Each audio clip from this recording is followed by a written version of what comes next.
Yes, good morning, students. In the previous video, we had a discussion about the precision half-wave rectifier, that is a saturating and non-saturating type of precision half-wave rectifier we discussed.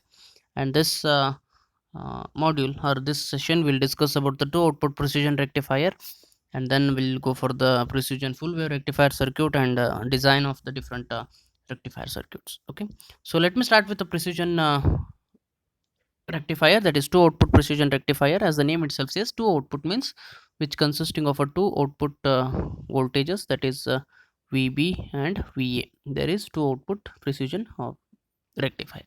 So here this is the schematic representation of precision two output precision rectifier, and it is the output voltage and the input voltage waveforms. So for different output VA, the output voltage VA negative cycle, VB positive cycle. Okay, so it is almost acting as a full wave rectifier circuit. So the operation principle of this particular circuit is as follows. So we can just see when the input voltage V in which is applied, when the input voltage V in is a positive, so whatever the input you apply, if it is positive, then what output will be, what happens, negative. Why? Because it's a inverting amplifier. So hence the diode D1 which is there here, diode D1, if the output voltage is negative, means the cathode will receive the negative and it is forward biased.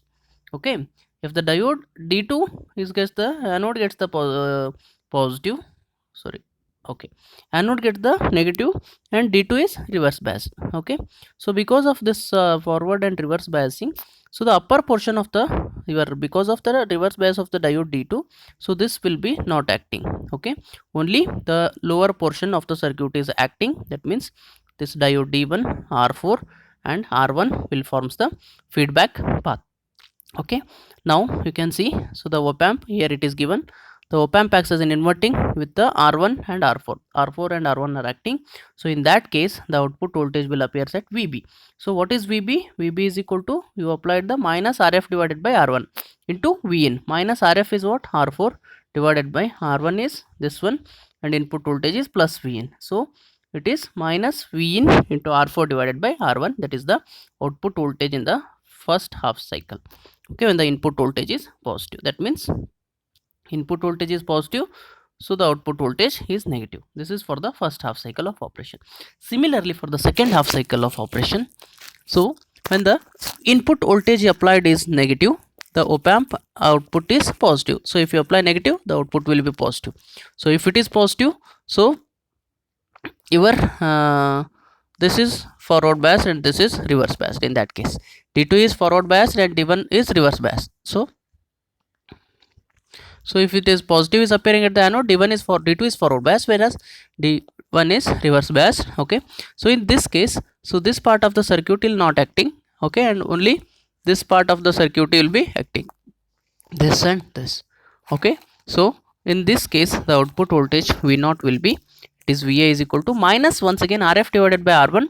Instead of RF, here we have R2, R1 will be, here we have R2 and R1 will be as it is. Okay, so output voltage equation V0 is equal to, it is Vin into R2 divided by R1. This is how in both the cycles, if you connect the two diodes at the output side, we can get the two outputs using the similar single rectifier circuit. That is why it is called as a two output precision rectifier. So we can get the output for positive cycle also, and we can get the output for the negative cycle also. That is why it is called as a two output precision rectifier.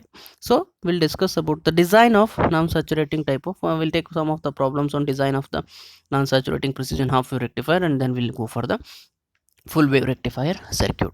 Okay, here just take down the problem, just note the problem. So it is design a non-saturating type of the precision half wave rectifier as shown in the figure. You can just refer to the figure of precision half wave rectifier. To produce the 2 volts peak voltage from a sine wave input of 0.5 volts.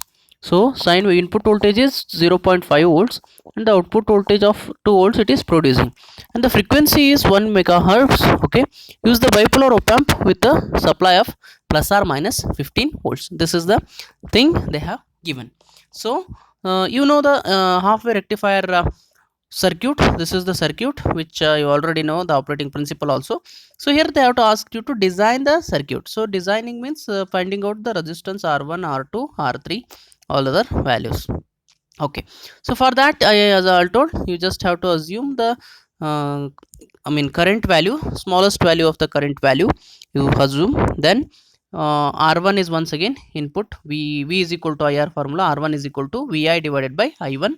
So just to substitute VI, how much VI is? VI, it is 0.5 divided by I1 is 500 microamps. Just to calculate the R1 value, you get the R1 as 1 kilo ohm. 1 kilo ohm itself is a standard value, no need of assuming anyone. Okay, now R2 is once again from the output loop. From the output loop, it is once again V is equal to IR formula.